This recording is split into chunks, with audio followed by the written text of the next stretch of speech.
сұрақ қоясыңдар Ардақшы.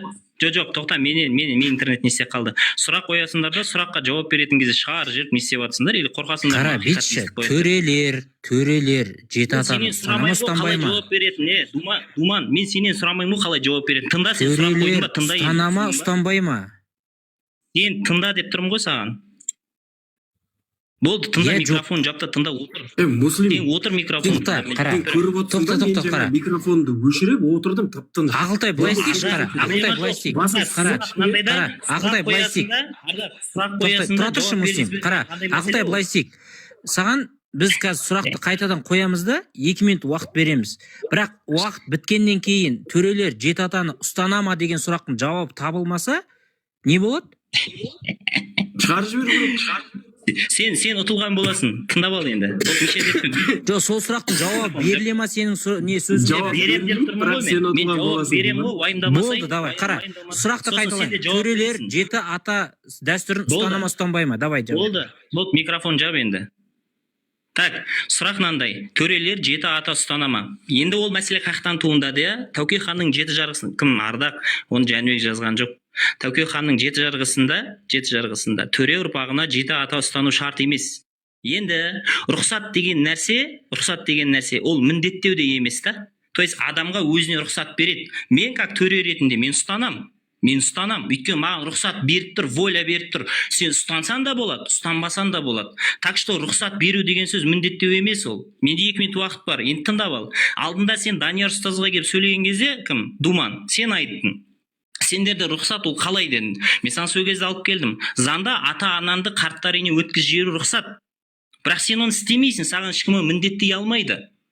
Түсініп жатсың ба? Сен жалған дилемма жасап аласың да, мұсылмандар, значит бұлар Құран рұқсат берді, значит бұлар соны істей береді деген сөз шықпайды ол жақтан ешқандай. Түсініп жатсың ба? Сосын мен сенің сұрағына қазір жауап бердім. Енді саған сұрақ. Сен сол кезде мен саған сұрақ қойған кезде мен айттым. Сен мені араб құл деп айтасың ба? Сен критериясын келтірдің да, егер сен Мекке Мединаны қасиетті деп айтатын болсаң, иә дедім. Ал мен қазір айтамын, мен Мекке Мединаны именно 2 қаланы қасиетті деймін. Бүкіл араб жазирасын емес, 2 жерді қасиетті деп айтамын. Мен араб құлмын ба? Егер сен иә дейтін болсаң, бұл Қазақстан Республикасының қай заңына, конституция ештеңеге қайшы келмей ме? Маған сол сұраққа жауап бер енді сен. Мен 1,5 минуттың ішінде сенің сұрағына жауап бердім, және саған контр сұрақ қойдым. Сұраққа жауап берген жоқсың. Мен сенен сұрадым, төрелер ұстана ма, әлде тыйым сала ма оған? Сен кадр бас екенсің ғой? Қазір не айттым мен саған? Онда мен сен былай деп айт, жақсы. Сен ұстанады екенсің, ұстанбайтын төрелер де бар ма? Білмеймін мен оны. Солардың өздерінен сұрайсың ғой? Сен маған араб құлға жауап бер енді. Саған 2 минут уақыт. Араб құл деп айту мен сендер жалпы ақына кімге Ақылтайға айтқан кезде, төрелерді исключение қылып мысал келтірген кезде не үшін қолданғандарыңды ұмытып қалдыңдар ма не? Қазақта 2 вариант бар деген алып келдік қой біз, дұрыс па? Аха, демек сендер қазақта немере қарындаспен үйленуге рұқсат бар дегенге әкелдіңдер ғой. Рұқсат деген міндет деген сөз ба? Жоқ, рұқсат бар дегенге әкелдің ба? Иә, жоқ па? Рұқсат бар, бірақ рұқсат деген міндет деген сөз ба? Жақсы. Давайте осыны тіркеп қояйық. Қазақта немере қарындасқа үйленуге рұқсат бар екен. Иә, 7 жарғыда тұр ғой. Бірақ міндеттелмейді қойса. Иә, міндеттелмейді, бірақ рұқсат бар екен. Енді саған сұрақ, араб құл деп айту заңды ма? Тоқта. Муслим, қазір тұра. Мен кезегім Ардақ. Сен сөйлеп біттің я. Мен сұрақ қойын да сұрағыма жауап алайын. Жап микрофоныңды. Әділетсіздік. Сен сөйлеп біттің. Әділдік жерде де жоқ, көкте де жоқ. Сондықтан бұл өмірге өкпе де жоқ. Бұл жаңа бір нәрсені айтты да, прокомментирую просто. Мен қарсы емеспін. Өзің біл. Ата-ананы конституция бойынша дейді, қарттар үйіне өткізуге рұқсат дейді.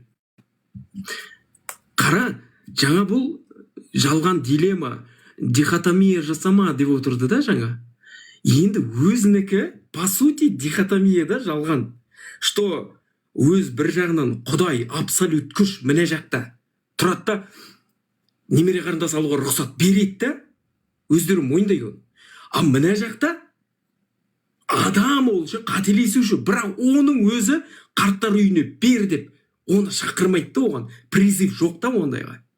Неше түрлі ситуация болады өмірде, оқиға болады.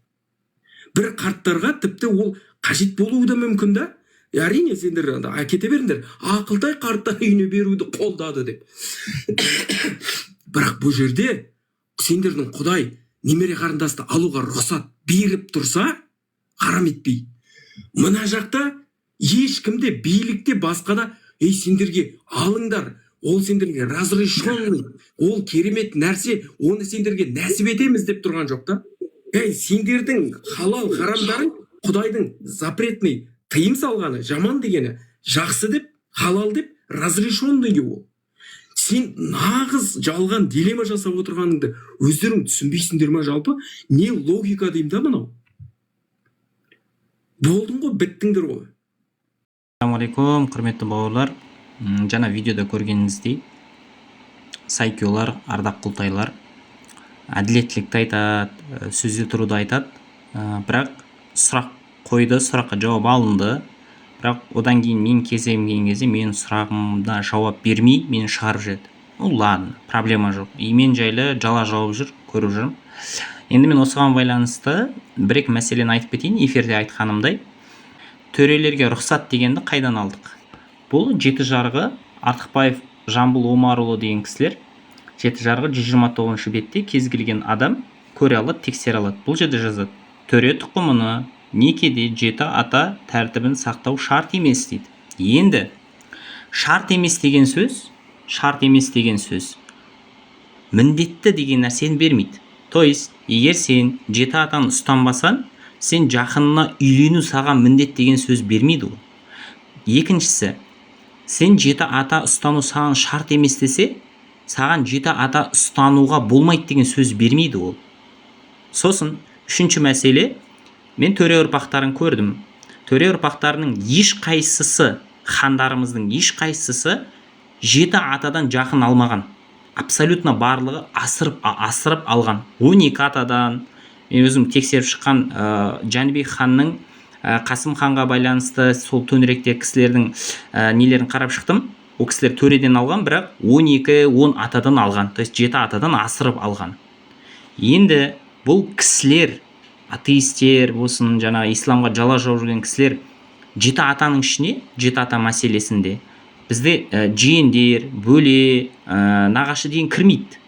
Онда сіздер бізге жала жауып жүргендей, біз сіздерге айта аламыз ба? То, что сенде жеті ата кірмесе, сен, значит, бөленді аласың, сен онда жиеніңді аласың, сен онда нағашыңды аласың деп айта аламыз ба? Жоқ, айта алмаймыз. Олай айтуымызға хақымыз жоқ. Өйткені рұқсат деген сөз ешқашан міндет дегенді бермейді. Рұқсат деген сөз сен жеті ата ұстанбау керексің дегенді бермейді ол. Сондықтан ондай жала жауды қою керек.